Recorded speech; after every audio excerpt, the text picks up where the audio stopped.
सुनीता ने अपने पसंद के लड़के से शादी की थी। घरवालों ने बहुत मना किया था लेकिन उसने किसी की नहीं सुनी। घर के सभी लोग कह रहे थे यह लड़का अच्छा नहीं है, उसके साथ शादी करके तुम अपनी ज़िंदगी बर्बाद कर लोगी। लेकिन सुनीता उसके प्यार में इस कदर पागल थी कि उसे किसी की भी बात सच नहीं लग रही थी। घर वाले जब बहुत मना करने लगे तो उसने मरने की धमकी दी, जिसकी वजह से बेबस होकर उसके माँ बाप ने उसकी शादी उस लड़के से करवा दी। शादी होने के बाद वह लड़का सुनीता को कलकत्ता लेकर चला गया। कलकत्ता जाने के बाद उसने सुनीता को कुछ टाइम के लिए किराए के घर में रखा। सुनीता उसे हमेशा कहती थी कि तुम्हारा अपना घर कहाँ है, मुझे तुम्हारे माँ बाप से मिलना है, तुम्हारे घर जाना है।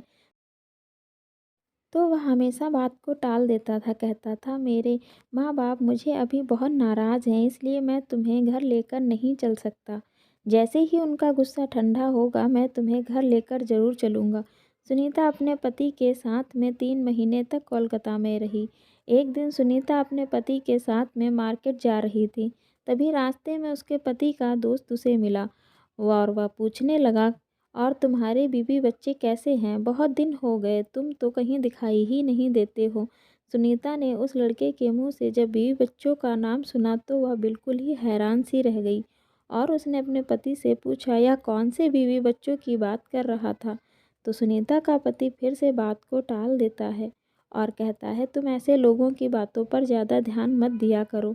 धीरे धीरे समय बीत रहा था। तभी एक दिन सुनीता का पति सुनीता को एक ऐसी जगह लेकर जाता है जो देखने में बिल्कुल ही अजीब लग रही थी।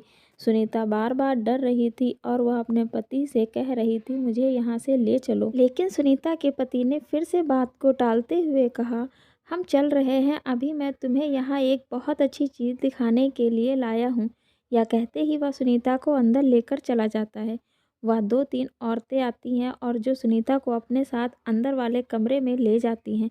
तभी बाहर वाले कमरे में बैठे हुए 2-3 आदमी सुनीता के पति से कहते हैं क्या बात है भाई, इस बार तो माल बहुत अच्छा लेकर आए हो तुम। तो सुनीता का पति कहता है क्यों हर बार माल अच्छा नहीं होता है।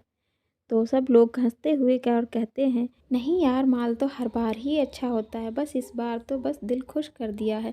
सुनीता अंदर से इतनी आवाज़ सुनती है और निकल कर बाहर आती और वह अपने पति का हाथ पकड़ती है और कहती है चलो, मुझे अब यहाँ ज़्यादा देर नहीं रुकना है, चलो यहाँ से। तभी सुनीता का पति सुनीता का हाथ छुड़ा करके कहता है अब तुम्हें यहीं रहना है, यही तुम्हारी जगह है।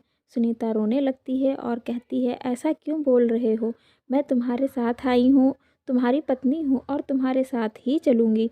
सुनीता जब ज़्यादा रोने लगती है तो सुनीता का पति कस के उसके बाल पकड़ता है और कहता है कौन सा पति, किसका पति, मैं तेरा पति नहीं हूँ।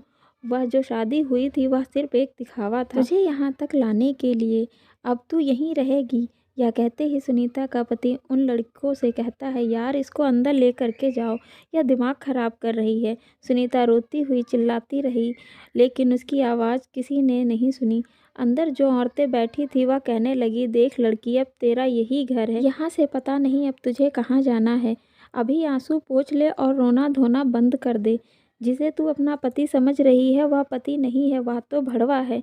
यहाँ हर महीने नई नई लड़कियाँ लेकर आता है, अब तू भी इन्हीं लड़कियों में से एक है, चुपचाप मुंह बंद करके बैठ जा। लेकिन सुनीता बार बार रोई जा रही थी और अपने पति को बार बार आवाज़ देकर बुला रही थी मुझे यहाँ से ले चलो, मैं तुम्हारे बहुत प्यार करती हूँ, मैं तुम्हारे लिए अपना घर परिवार सब छोड़ दिया, अब तुम मेरे साथ ऐसा मत करो।